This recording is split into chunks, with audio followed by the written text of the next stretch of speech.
नमस्कार दोस्तों, देखिए दिनों से माइक में प्रॉब्लम चल रही है, इस वजह से साथ में मोबाइल में भी रिकॉर्ड कर लेते हैं ताकि कई बार देखिए बोलेंगे तब तो पता चलेगा नहीं कि रिकॉर्ड हो रहा है या नहीं हो रहा। फिर पूरा बनाने के बाद चेक करते हैं तो पता ही चलता है वॉइस ही नहीं आ रही है, कई बार वॉइस ख़राब हो जाती है। तो इससे अच्छा है कि इस मोबाइल के अंदर मैं रिकॉर्ड कर लूँगा ताकि फिर अटैच कर लेंगे, कोई दिक्कत नहीं। और दोस्तों अब देखिए ये अपने कॉम्प्लेक्स एनालिसिस है, इसका 1-2 क्लासेस और होंगी, ये पूरी आपकी कंप्लीट हो जाएगी। अब इसके बाद आपकी 2 बुकें स्टार्ट हो जाएंगी एक साथ, यानी मैंने कुछ क्लासेस आपकी जो 3D जियोमेट्री है उसकी रिकॉर्ड कर रखी हैं, तो वो आपको डायरेक्ट मैं प्लेलिस्ट के अंदर ऐड कर दूंगा। और साथ में आपकी वेक्टर कैलकुलस भी स्टार्ट हो जाएगी। और मानकर चलें रीट जो आपका पेपर होगा उस तक लगभग BSc के कोई एक बुक बचेगी, उसके बाद फिर वो हम 10-15 दिन के अंदर वो कंप्लीट कर लेंगे। तो लगभग जो आपका अगस्त है उसके फर्स्ट वीक तक आपका BSc वाला पोर्शन तो बिल्कुल कंप्लीट हो जाएगा, कुछ भी शेष नहीं रहेगा। फिर उसके बाद भी हमारे पास 4 महीने बचे हुए हैं, तो 4 महीने के अंदर हम रिवीजन करेंगे, यानी एक क्लास के अंदर पूरी बुक का रिवीजन कर लिया, क्योंकि देखिए रिवीजन ज़रूरी है। अब जो भी कोचिंग वगैरह करके आ जाएंगे तो फिर उनको रिवीजन की ज़रूरत पड़ेगी, तो हम यहाँ पर पूरा जो सिलेबस है वो दोबारा से हम रिवीजन करेंगे ताकि एक क्लास के अंदर आपकी एक बुक, 2-2 क्लासेस के अंदर एक बुक ऐसे कंप्लीट हो जाए। जो इंपॉर्टेंट चीज़ें हैं, जो फॉर्मूलेज आपको याद रखने हैं वो कंप्लीट हो जाए। और साथ में आप प्रैक्टिस करेंगे, कुछ प्रैक्टिस आपको मैं भी करवाने वाला हूं, तो इससे होगा कि आपकी तैयारी मजबूत हो जाएगी और भी। तो इस प्रकार हम कोशिश करने वाले हैं आने वाले समय के अंदर। तो हमारा सिलेबस तब तक जो रीट वाला पेपर होगा उसमें जो आपका रीट और सेकंड ग्रेड के अंदर कॉमन है तो वहाँ पर वो कॉमन वाला पार्ट भी हो जाएगा। फिर उसके अंदर आपके 1-2 टॉपिक बचेंगे, ट्रिग्नोमेट्री शेष हैं, 2D और 3D शेष है, बस ऐसे ही कोई 1-2 टॉपिक शेष रहे हैं, बाकी सारा वहाँ पर भी कवर अप हो गया। कोई और बचा है तो वो भी देख लेंगे, लगभग कंप्लीट वहाँ पर भी हो गया है। और रीट वाला वो चल रहा है, तब तक हो जाएगा। यानी मानकर चलें 8वें जो अगस्त है, 8वां महीना है, उसमें लगभग 15 तारीख के आसपास आपका ये पूरा चीज़ें कंप्लीट हो जाएंगी। फिर भी हमारे पास देखिए 4 महीने का समय है। 4 महीने का समय बहुत कम नहीं होता है, बहुत बड़ा पार्ट है। उसी के अंदर हमें 2-2, 3-3 बार मैथ्स को रिवीजन करना है, जीके वाले पोर्शन को रिवीजन करना है। तो लगभग जो हमने कोशिश की थी कि आपका सिलेबस पूरा हम कंप्लीट करवा दें, तो उस कोशिश में देखिए हमें, हालांकि समय हमने अच्छा खासा लिया है इस चीज़ में, 5-6 महीने हमें हो गए हैं करते हुए, 1-2 महीना और भी हम यहाँ पर लगाएंगे, कोई दिक्कत बात नहीं। अगर ये एग्ज़ाम आपका जल्दी होता तो मैं जल्दी करवा देता, लेकिन चीज़ें चल रही है तो आराम से हम चीज़ें करते चलेंगे और फिर इसको रिवीजन, आपका रिवीजन भी स्टार्ट हो जाएगा। तो चलिए अब स्टार्ट करते हैं भाई। कॉम्प्लेक्स एनालिसिस देखो जो नई बुक जुड़ी थी, अब देखो ये नई बुक नहीं जुड़ती, 2 ये 3D और कॉम्प्लेक्स, तो तब तक तो यहाँ पर एक बुक आपकी और कंप्लीट हो जाती है, LPP हम कर लेते या फिर आपकी वेक्टर कैलकुलस कर लेते, तो फिर वो जल्दी हो जाता चीज़ें। लेकिन जो सिलेबस में ऐड हुई हैं चीज़ें तो उसके अकॉर्डिंग तो टाइम हमें लगेगा, 1-1.5 महीना आराम से फालतू लगेगा। ठीक है, तो देखिए अब हम बढ़ते हैं। देखिए हमने कॉम्प्लेक्स एनालिसिस के अंदर चीज़ें पढ़ रहे थे आपके, अब कुछ विशेष प्रकार के आपके और आपके ट्रांसफॉर्मेशन आएंगे, विशेष प्रकार के आपके कन्फॉर्मल मैपिंग आएंगे, तो उनके बारे में हम बात करते हैं। देखिए सम एलिमेंट्री ट्रांसफॉर्मेशन, कुछ आपके विशेष प्रकार के ट्रांसफॉर्मेशन हैं, पहले उनके नाम लिखते हैं फिर एक एक करके हम, तो आप चिंता करने की जरूरत नहीं है भाई। एलिमेंट्री ट्रांसफॉर्मेशन,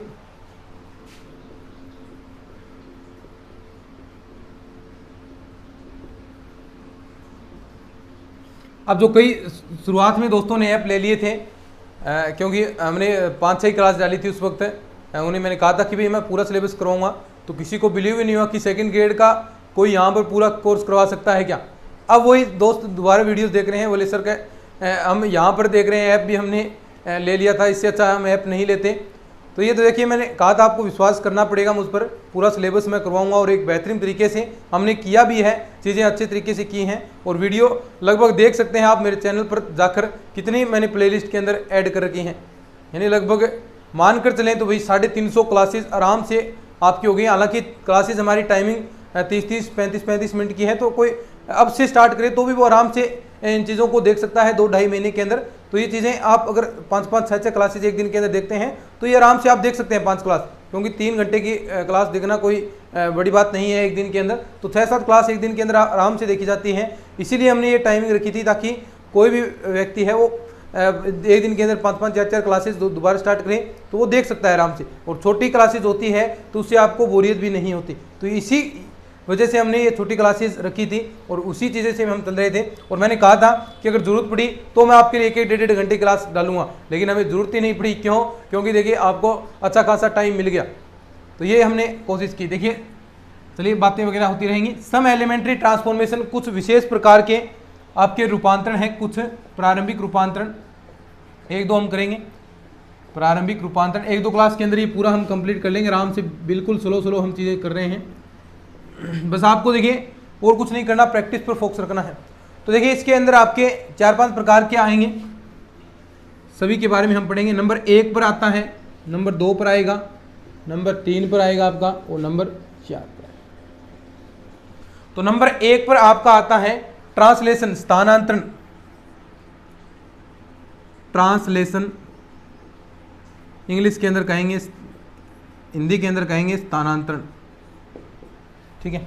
दूसरा आपका आता है घूर्णन, ये इंपॉर्टेंट है भाई, थोड़ी कई बार क्वेश्चन सीधे पूछ लिए जाते हैं। घूर्णन इंग्लिश के अंदर रोटेशन। नंबर 3 पर आवर्धन, मैग्निफिकेशन। मैग्निफिकेशन, आवर्धन या घूर्णन एक साथ भी आ सकता है, वह घूर्णन। और 4 नंबर पर ट्रांसलेशन हो गया, घूर्णन हो गया, आवर्धन हो गया, प्रतिलोमन।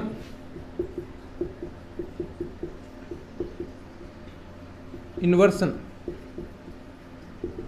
तो ये 4 प्रकार के आपके भी ट्रांसफॉर्मेशन और आएंगे, इन्हें भी आपको पढ़ना पड़ेगा।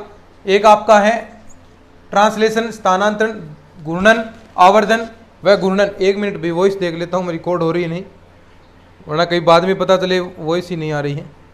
ठीक है, इस मोबाइल के अंदर तो हो रही है, फिर इसको अगर नहीं आई तो इसके अंदर अटैच कर देंगे वीडियो के अंदर, ताकि आपको दिक्कतें न हो। तो देखिए ट्रांसलेशन, घूर्णन, रोटेशन, आवर्धन, मैग्निफिकेशन, प्रतिलोमन, इन्वर्सन। अब देखिए एक एक करके हम प्रत्येक को पढ़ने वाले हैं कि कौन सा क्या होगा। 1-2 हम आज की क्लास के अंदर पढ़ेंगे अच्छे से। तो इसको चार्ट ये बना लीजिए आप, कई बार सीधा ही क्वेश्चन पूछ लिया जाता है, निम्न में से एलिमेंट्री ट्रांसफॉर्मेशन नहीं है, ये कोई एक और ऑप्शन दे देगा आपको, बाकी ये 4 ऑप्शन आपको मिलेंगे। तो लिख लीजिए इसको। फिर 1 नंबर पर हम बात करेंगे ट्रांसलेशन के बारे में, स्थानांतरण।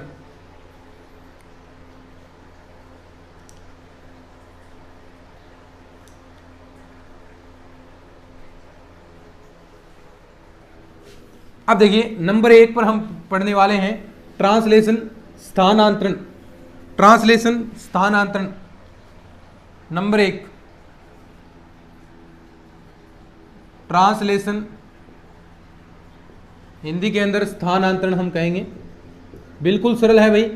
देखो नाम से स्पष्ट है कि जो आपका, देखिए हम पढ़ क्या रहे हैं, डब्लू समतल और जेड समतल के अंदर।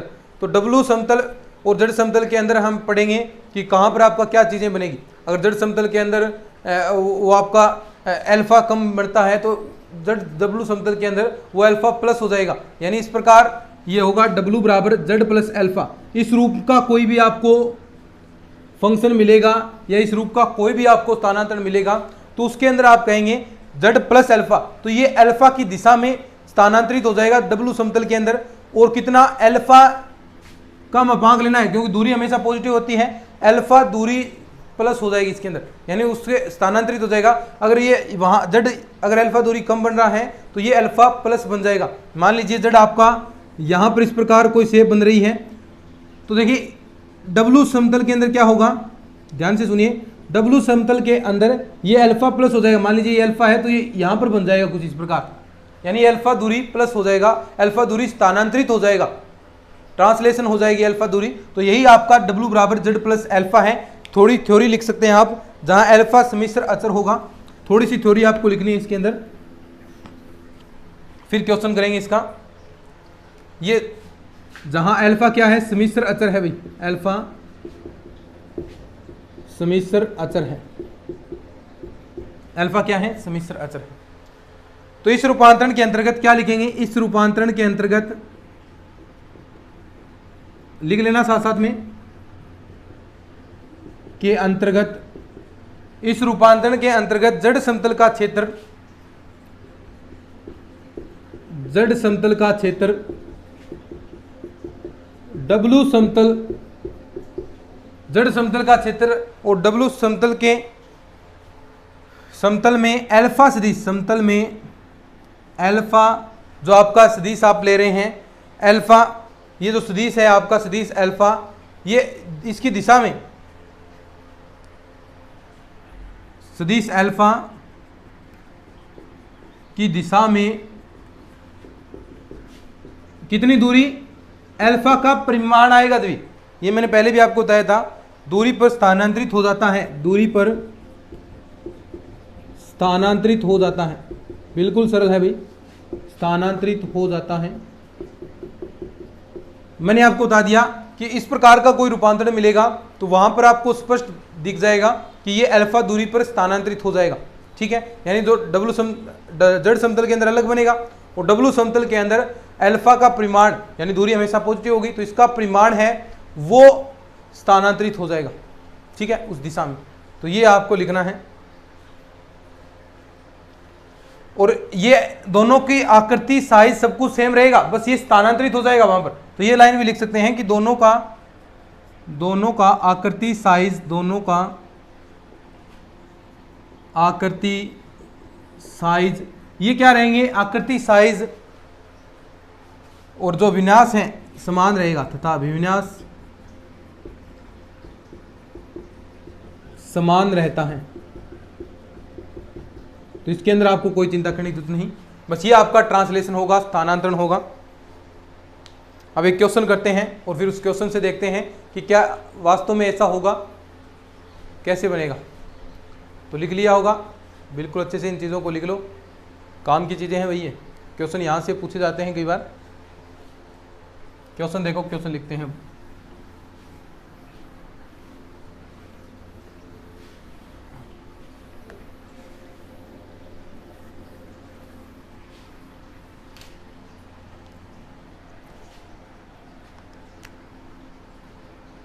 क्वेश्चन देखिएगा, जड़ समतल में रेखाओं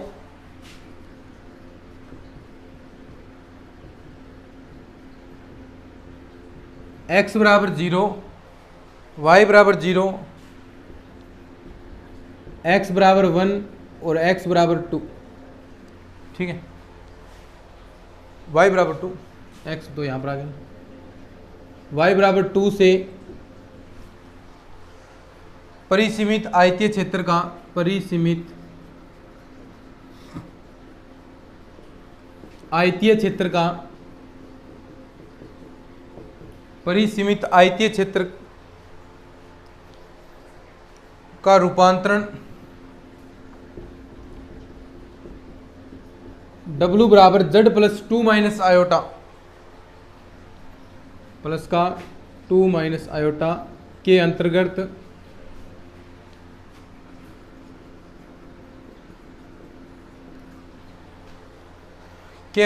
W समतल में प्रतिबिंब है। W समतल में बताना है कि प्रतिबिंब क्या बनेगा। W समतल में प्रतिबिंब क्या है, ठीक है। W समतल के अंदर आपको प्रतिबिंब बताना है कि W समतल के अंदर प्रतिबिंब क्या बनेगा, ठीक है। सीधा सिंपल सा क्वेश्चन है, कोई दिक्कत वाली बात नहीं।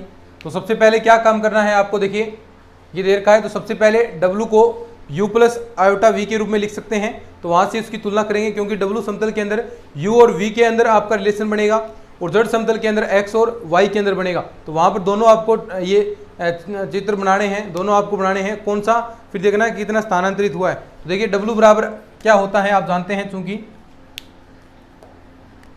अंशो देखिए इसका W बराबर होता है U प्लस का आयोटा V। इससे अगर हम तुलना करते हैं, देखिए इसको क्या लिख सकता हूं मैं, x प्लस का आयोटा y प्लस का 2 माइनस आयोटा। अगर मैं सभी को एक जगह लिखूं, वो जो अब रियल नंबर है उनको एक जगह लिख दिया और आयोटा वाली हैं उनको मैंने लिख दिया एक जगह, तो आयोटा यहाँ पर y माइनस का 1।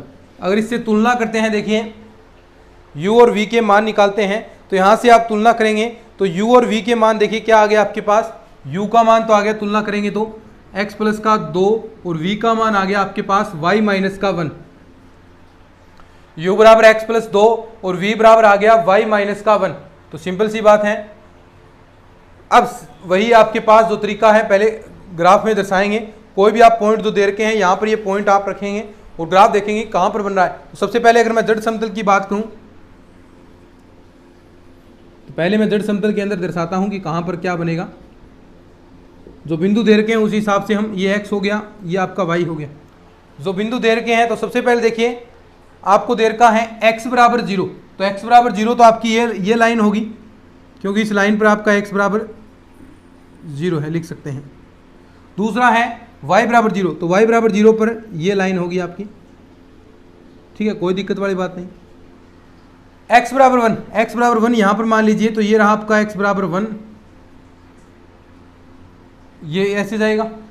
दूसरा है y बराबर 2, y बराबर 2 यहाँ पर 1 हमने माना है, तो ये y बराबर 2 मान लीजिए यहाँ पर है, तो यहाँ से इस प्रकार ये हो गया y बराबर 2, ये x बराबर 1। तो ये देखिए जड़ समतल के अंदर आपकी कुछ ऐसी शेप बन रही है और इसको आकृति नाम दे सकते हैं 0 a b c। तो जड़ समतल के अंदर आपकी ऐसी शेप बन रही है। अगर इसके उलट हम y शेप के अंदर मान निकालते हैं, सॉरी y शेप तो हमने निकाल लिया, अब u और v के अंदर रिलेशन यानी w समतल के अंदर मान निकालना चाहते हैं, तो w समतल के अंदर निकालने के लिए यहाँ पर आपको x और y के मान रखने पड़ेंगे। तो अगर मैं देखिए x बराबर 0 रखता हूँ, पहले x बराबर 0 और y बराबर 0 आप ले लीजिए। अगर आप ये रखते हैं x बराबर 0 और y बराबर 0, तो यहाँ से देखिए u का मान आएगा, u का मान क्या आएगा, u बराबर आ गया 2, और यहाँ पर y बराबर 0 रखा तो v का मान आ गया -1। ऐसे ही x बराबर 1 रखेंगे, x बराबर 1 रखेंगे तो यहाँ पर u का मान आपके पास देखिए, यहाँ पर आप 1 रखेंगे तो u का मान आपके पास 3 आ गया, और y बराबर आप 2 रखेंगे तो v का मान देखिए 1 आ जाएगा आपके पास। अब इनको आप ग्राफ के अंदर दर्शा दो, इनको ग्राफ के अंदर आपको दर्शाना है, और ग्राफ के अंदर दर्शाएंगे तो आपको रिजल्ट्स आपके मिल जाएंगे। तो सीधी सी बात है, ग्राफ के अंदर आप दर्शा सकते हैं इन चीज़ों को। कैसे, देखिए थोड़ा सा ऊपर बनाना पड़ेगा भाई। तो ये आपका W समतल बनाना है, थोड़ा सा मैं ऊपर यहाँ बनाता हूँ। क्यों सर, लिख लिया क्या? थोड़ा सा स्क्रीनशॉट वगैरह ले लो।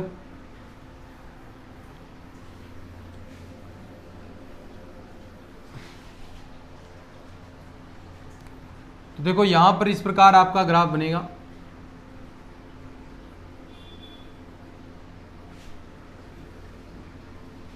अब देखो जो शेप दे रखी है, जो मान आपको दे रखे हैं, ये नीचे हो गया, यानी नीचे u बराबर 2, u बराबर 2 यानी आप इसको u मानते हैं, इसको v मानते हैं, तो u बराबर 2। तो सबसे पहले जो u बराबर 2 दे रखा है इसको टच कर ले। देखो यहाँ भी नीचे भी u बराबर 2 ही होगा,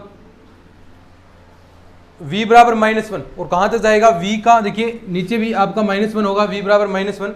तो यानी आप इस प्रकार v बराबर -1 ऐसे टच होगा, क्योंकि सभी को जहाँ कॉमन आ रहा है उस चीज़ को मिलाना है।